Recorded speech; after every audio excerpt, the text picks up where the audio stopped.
a queda de Jerusalém. E assim sucedeu por causa da ira do Senhor contra Jerusalém e contra Judá, a ponto de os rejeitar da sua presença. Zedequias rebelou-se contra o rei da Babilônia. E sucedeu que no 9º ano do reinado de Zedequias, aos 10 dias do 10º mês, Nabucodonosor, rei da Babilônia, veio contra Jerusalém, ele e todo o seu exército, e se acamparam contra ela, e levantaram contra ela tranqueiras em redor. A cidade ficou sitiada até o 10º ano do rei Zedequias. Aos 9 dias do 4º mês, quando a cidade se via apertada de fome, e não havia pão para o povo da terra, então a cidade foi arrombada e todos os homens de guerra fugiram de noite pelo caminho da porta que está entre os 2 muros, perto do jardim do rei, a despeito de os caldeus se acharem contra a cidade em redor. O rei fugiu pelo caminho da campina, porém o exército dos caldeus perseguiu o rei Zedequias e o alcançou nas campinas de Jericó. E todo o exército deste se dispersou e abandonou. Então tomaram preso e fizeram subir o rei da Babilônia a Ribla, o qual lhe pronunciou a sentença. Aos filhos de Zedequias mataram a sua própria vista, e ele vazaram os olhos, ataram-no com 2 cadeias de bronze e o levaram para a Babilônia. Amém? Podeis assentar em nome de Jesus? Só para complementar a minha leitura, aqui em 2 Crônicas 36, Deus de seus pais, começando de madrugada, falou-lhes por intermédio dos seus mensageiros, porque se compadecera do seu povo e da sua própria morada.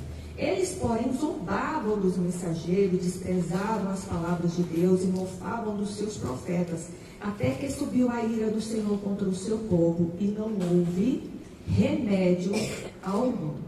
Amém? Nós já estamos findando aqui o livro de 2 Reis, né? Nós havíamos falado, eu havia falado até o rei Josias, né? Que foi um rei piedoso, um rei que a palavra de Deus diz que não houve rei que se entregou totalmente ao Senhor, de todo o coração. O rei Zedequias, ele foi o rei que mais confiou, né? Então esses 2 reis foram os reis mais piedosos que se chegaram à presença de Deus. Depois deles 2, nenhum mais, né? Todos os outros não fizeram a vontade do Senhor. Então o que acontece? Aqui nós já estamos chegando no momento em que Israel vai ser exilado. Aí às vezes a gente pensa assim, mas eles não se arrependeram? Irmãos, o que acontecia? O rei, ele era a pessoa, vamos dizer assim, a pessoa em que Deus, ele tinha ele como um ser que, se ele estivesse obedecendo a Deus, as bênçãos, mesmo que o povo e os profetas se desviassem, mas se o rei, ele estivesse, até mesmo os profetas não estivessem fazendo a vontade do Senhor. Porque o rei era o ponto em que as bênçãos do Senhor viriam. E aí seguiria toda aquela nação. Mas e se nós observarmos durante todo esse período, né, de reinado de Israel e de Judá, foram 2 reis somente que fizeram a vontade do Senhor. E assim, quando eles faziam a vontade do Senhor, as bênçãos do Senhor eram derramadas sobre aquele povo. E o Senhor poupava a vida daqueles reis para que eles não vivessem para ver o que o Senhor ia fazer com aquele povo que desobedeceu ao Senhor. Vocês estão me entendendo? O que acontece? Lá em Deuteronômio 28, tá? Antes deles pedirem reis, o Senhor deixou as bênçãos e maldições. Deixou? Deixou. O Senhor disse para eles, olha, se vocês me obedecerem, eu mandarei chuvas serode, ou seja, chuvas fora de tempo, abençoarei a terra de vocês, a amassadeira de vocês terão fartura, vocês serão o meu povo, eu serei o seu Deus. Foi ou não foi? Foi. E de lá para cá o Senhor sempre falando. Aí também o Senhor deixou as maldições, tipo, se porém vocês não me obedecerem, eu tirarei a chuva, vocês terão seca, vocês terão fome, virão pragas, virão isso, virão aquilo. É ou não é? É. Então, o que acontece? De lá para cá, esse povo obedeceu ao Senhor? Os reis que eles pediram obedeceram ao Senhor? Não. Foram pouquíssimos. E a palavra de Deus aqui, ela é bem clara. Ela diz assim: se os meus mandamentos e os meus estatutos, ou seja, o Senhor não queria eles pela metade, como o Senhor não nos quer pela metade. Né? Ou nós obedecemos ao Senhor, ou nós não obedecemos ao Senhor. Vocês estão entendendo? Então, de lá para cá, o Senhor mandava os seus profetas. E aqui é interessante, aqui em 2 Crônicas 36, que diz que desde madrugada o Senhor mandava os seus profetas. Ou seja, assim, o Senhor estava falando que diariamente, costumazmente, o tempo todo, o Senhor mandava os profetas para avisar aquele povo que o Senhor viria sobre eles, se eles não com bênçãos, mas com maldições, se eles não obedecessem à palavra do Senhor. Aí eles viveram a vida toda. Primeiro foi o reino de Israel, ou seja, o reino do norte. O Senhor permitiu que a Síria viesse como castigo sobre aquele povo, levou aquele povo cativo para outra nação. Por isso que eles são chamados samaritanos, porque eles se miscigenaram, se misturaram, virou judeu com pagãos e virou uma bagunça e sumiram. Mas o Senhor tinha uma promessa que de Judá sairia quem? O rei Jesus. O último rei seria Jesus. Foi ou não foi? Então o Senhor pega Judá e preserva. Observa. O Senhor separa Judá. E lá vem a tribo de Manassés, né? De Benjamim. Então fica somente essa tribo. Vamos dizer somente a tribo de Judá. E aí o Senhor tenta, então, ainda trabalhar com essa tribo. Cai rei que serve ao Senhor, somente 2, os outros nenhum andaram nos caminhos do Senhor. Irmãos, e se você estudar, aí é o Senhor, lá em Deuteronômio, tá? O Senhor diz assim, olha só, que o Senhor levantaria uma nação, tá lá escrito, tá? Lá em Deuteronômio 28. Deus falara através de Moisés ao povo de Israel que se eles desobedecessem, não cumprissem todos os seus mandamentos e os seus estatutos e todas as maldições que estão escritas viriam sobre eles. Aí lá no versículo 49 diz assim: o Senhor levantará contra ti uma nação de longe, da extremidade da terra, e virá como um voo impetuoso de águia, nação cuja língua não entenderás. Quem era essa nação? Os babilônios. O Senhor falou isso aqui quantos anos antes? Por isso que eu disse para vocês, não era questão de ser maldição hereditária aqui não. Era porque o Senhor predisse, falou, olha, se vocês vão fazer isso, vocês vão ter isso, mas se não fizer, vocês vão ter isso. E eles não obedeceram a palavra do Senhor. É engraçado, né? Está escrito anos e anos e anos luz lá atrás. E eles não obedeceram. Aí então chega o cativeiro babilônico. Aí por isso que a irmã aqui um dia me perguntou sobre Ezequias, que lá no final Ezequias leva, né, chegam os mensageiros babilônicos, né, para saber sobre a cura deles, porque o sol, né? Então perceberam que algo aconteceu, eles foram até Ezequias para saber o que havia acontecido. Ezequias contou que o Senhor havia, né, curado ele, dado a ele mais 15 anos, né? E aí ele pega, leva aquele povo lá no templo, mostra todas as riquezas, coisas que nós não podemos fazer, né, irmão? Mostrar a nossa vida toda para o inimigo. E aí ele levou e eles ficaram maravilhados com a riqueza que tinha, né, ali no templo. Aí o Senhor fala para ele, vem Isaías e fala, bom, você deixou o orgulho subir na sua cabeça, você mostrou que não devia, então vou dar uma palavra do Senhor para você. Vai vir um povo que vai levar os seus filhos, vai levar toda essa riqueza, os seus filhos serão eunucos do rei, seus filhos serão escravos, blá, blá, blá, blá. Aí Ezequias simplesmente fala, boa palavra, mas não vou estar aqui mesmo. Não vou estar aqui mesmo. E aí vem Manassés, porque o Senhor sabia que o rei que viria não temeria o Senhor. E por que quando os babilônios chegam e tomam para Judá, e a primeira coisa que eles fazem é levar os utensílios da casa do Senhor. Porque naquela época, toda nação que vencia outra nação, eles levavam os ídolos daquele povo para colocar no templo deles. Como Israel não tinha ídolos, eles levou toda a riqueza, porque o que o povo de Israel mais se apegava? Era o templo, era a riqueza do templo. É tanto que quando os babilônios chegam para destruir, os profetas profetizavam. Jeremias foi o profeta de pé. Para eles, o templo estando de pé, Deus não viria sobre eles com juízo. Então, por isso que o Senhor permitiu que Nabucodonosor levasse toda a riqueza. E levou toda a riqueza. Vocês lembram quando o povo, os filhos de Eli, levaram a arca, quando eles estavam lutando contra os filisteus? E os filisteus venceram e levaram a arca e colocaram no templo deles? É porque eles subjugaram aquele povo, então pegaram o que eles tinham.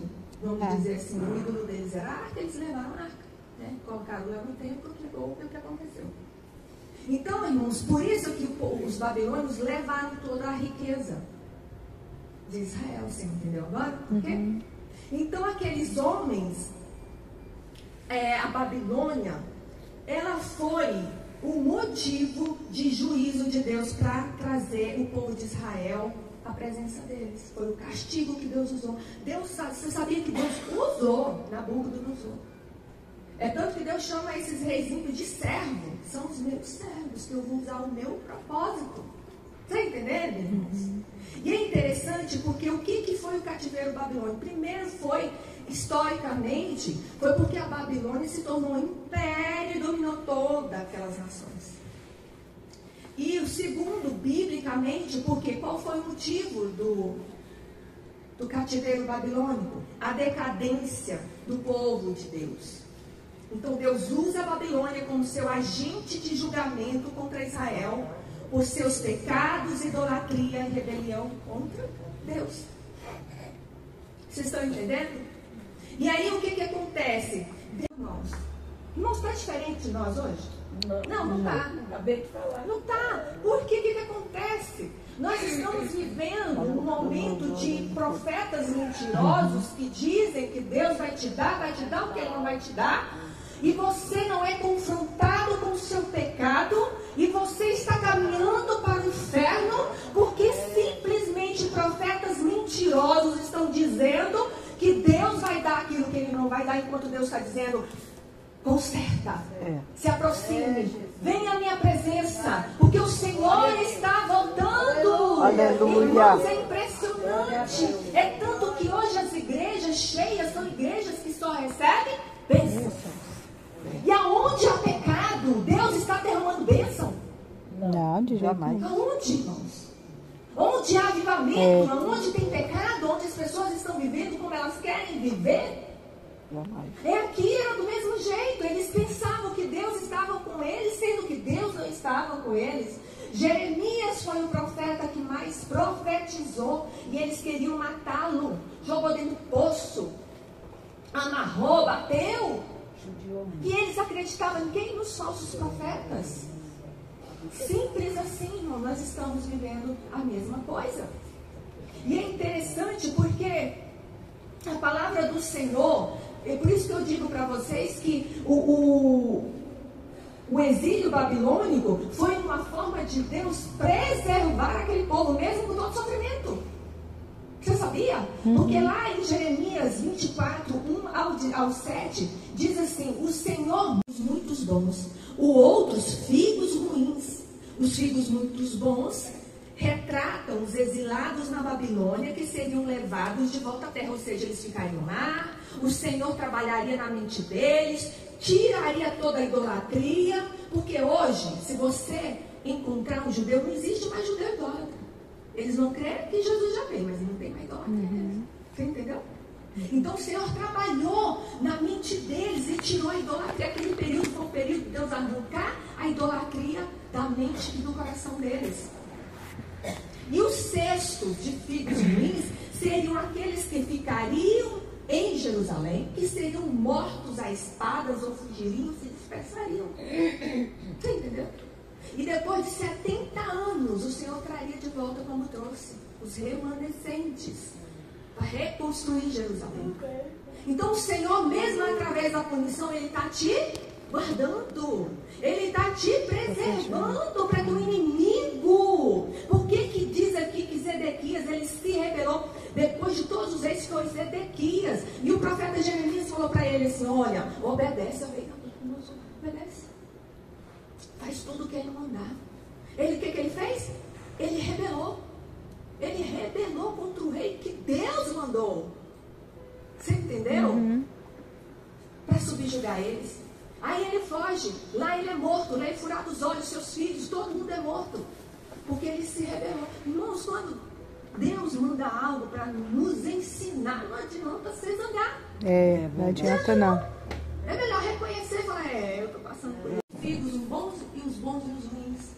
E é interessante porque lá se nós vermos aqui os pecados que os reis cometiam, porque o Senhor sempre estava dizendo, olha, vocês têm que praticar a justiça. Não, eles não guardavam o sábado, porque eles tinham que plantar 6 anos e um 7 eles tinham que deixar descansar. Irmãos, era a lei de Deus para eles. Era para que a terra tivesse realmente descanso para produzir mais. Quando eles fossem plantar de novo, vocês estão entendendo? E nem isso eles obedeceram. Eles eram idólatras. Aí lá, em Jeremias 17, 1 a 11, diz assim, que o pecado de Judá, ou seja, sua idolatria, estava profundamente gravada em seu coração, o que seria a causa do exílio. Irmãos, a palavra de Deus lá diz que estava gravada esse pecado no coração dele, tinha que arrancar a idolatria desse povo. Aí lá em Jeremias 31 e 33, o que o Senhor diz? Que nós temos que gravar o que aqui? A palavra dele. E não estava gravada a palavra de Deus, era a idolatria. Era o pecado que o Senhor mais abomina. Aí o Senhor, agora eu vou levar vocês para uma terra idólatra, para uma terra pagã. Aí quando ele chega lá, aí eles começam a chorar, não querem nem cantar os hinos deles, né? Aí eles, começam a se quebrantar diante do Senhor. Aí Jeremias, lá no capítulo, se eu não estou enganada, no 39, por isso que o Senhor diz assim, bem sei os planos que tenho sobre vós. Eu não trouxe vocês aí no cativeiro, vocês plantam, vocês casam entre si, para que vocês cresçam e orem por essa nação para ser abençoada pelos inimigos de vocês, porque eles sendo abençoados, vocês também serão abençoados. Você está entendendo, irmão? Você tem um inimigo, enchendo um monte de seu saco, ora por ele, sabe? Ora. Aí quando Deus abençoa, ele te abençoa e larga de encher seu saco. É verdade. Não é verdade? Então, assim, é interessante a forma como Deus trabalhou com aquele povo. E é assim que o Senhor trabalha conosco, né? O Senhor é pedagógico, o Senhor, ele trabalha certinho naquilo que nós necessitamos. Então, esses 4 reis, eles não fizeram nada que o Senhor queria que eles fizessem. Desobedeceram. O Senhor chegou aqui a ira do Senhor. Falou, agora vocês vão ser levados realmente ao cativeiro. Então, irmãos, é interessante o Senhor, como Deus trabalha na vida daquele povo, né? E quando eles voltaram do cativeiro, realmente eles voltaram transformados. Às vezes nós precisamos de uma lição na nossa vida para que nós sejamos transformados. Sabe aquilo que você faz habitualmente? Sabe aquilo que você já é acostumado a fazer? Aí Deus fala, pera, irmão, eu quero que você pare de fazer isso. Mas eu não dou conta. Dá, né? Aí quando vem aquela provinha, você percebe que não dou conta, né? Eu quero deixar isso porque eu quero agradar o Senhor nisso. Vocês estão entendendo? É assim que o Senhor trabalha. É assim que o Senhor mandava profeta.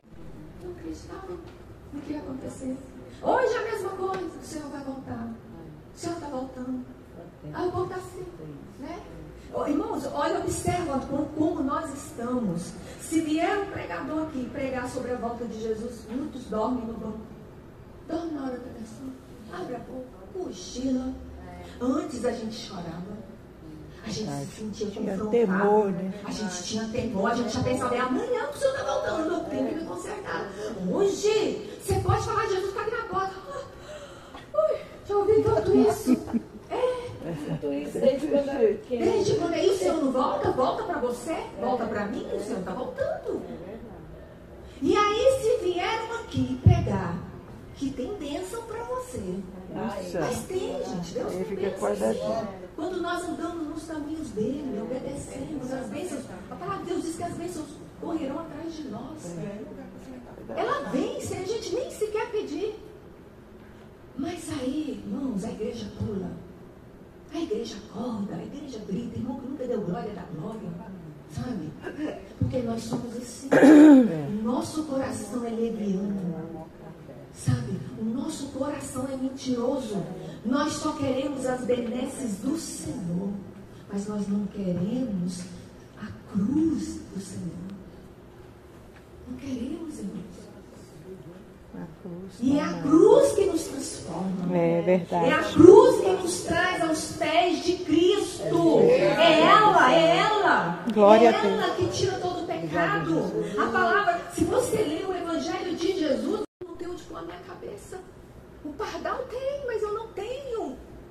Mas se você quiser vir a mim, pega a sua cruz aí e venha. E me siga. E me segue. No mundo tereis aflições. Porque muitos estão vindo a Jesus só pelo que ele pode dar. É. O povo aqui na época, eles achavam que o templo, se eles estivessem no templo, adorando o templo, eles não queriam Deus do templo. Mas se o templo estivesse de pé, Deus estava com eles. Era igual a arca. Né? A arca está aqui. Estava em pecado, em abominações, mas a arca está no nosso meio, a presença de Deus está. Veja, não está Tudo bem, né? Está tudo bem.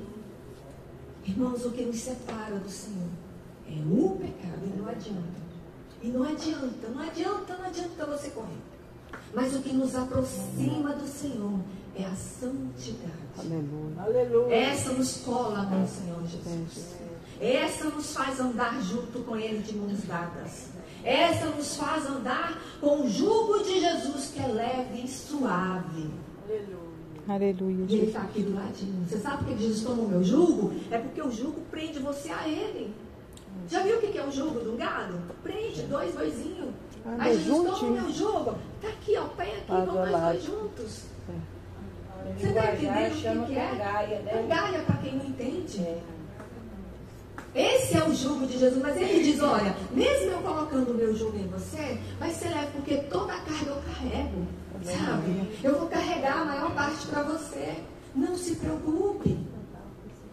Então, irmão, nós temos que abrir o vigilante, as 10 noivas, as 10 virgens, só 5 eram, todas tinham óleo. Todas tinham Santificação, né? Todas tinham lamparina. Mas não tinha reserva de óleo de azeite. Está entendendo? O Nós temos que ter suficiente para ir. reserva. É tanto que ela foi, que a lamparina apagou. Não tinha Nós temos que ter suficiente. reserva, irmãos. Você não sabe o dia que ele vai voltar. Verdade. Aí ela foi pedir emprestado. O óleo da irmã não saiu para você. Eu não tenho como emprestar o meu, nem você emprestar o seu também. As 10 virgens, só foram 5 que entraram no casamento. Irmãos, abra os olhos espirituais, eu sempre digo isso. Não deixe a sua mente cauterizar. Esse povo aqui, eles cauterizaram a mente deles. Sabe? O profeta vinha, eles matavam o profeta. Por isso que Jesus disse lá em Mateus 13, chamou os escribas e fariseus de víboras. Os seus antepassados mataram os profetas. Eles falaram, não, mas quando nós temos, não matava não. Matou Jesus. Aliás, Jesus não foi morto porque ele se entregou, como ele mesmo disse. Ninguém me mata. Eu me entrego por amor a vocês. Vocês estão entendendo? Não deixe cauterizar a mente de vocês. Irmãos, é o autoexame. Sabe aquela palavra da Santa Ceia? Eu levo isso muito a sério. É o autoexame. Examine-se a si mesmo, todos os dias, para nós sabermos se nós estamos fazendo a vontade do Pai. Triste não, porque mesmo que doa, mas ela é pedagógica. E o Senhor está aí te protegendo de algo pior. Por isso que o Senhor trouxe os babilônios para ser julgamento naquele povo, para ser a correção do povo de Israel, porque ainda sobrou um remanescente que voltaram e de lá o Senhor Jesus nasceu. Amém? Que Deus abençoe a cada um dos irmãos.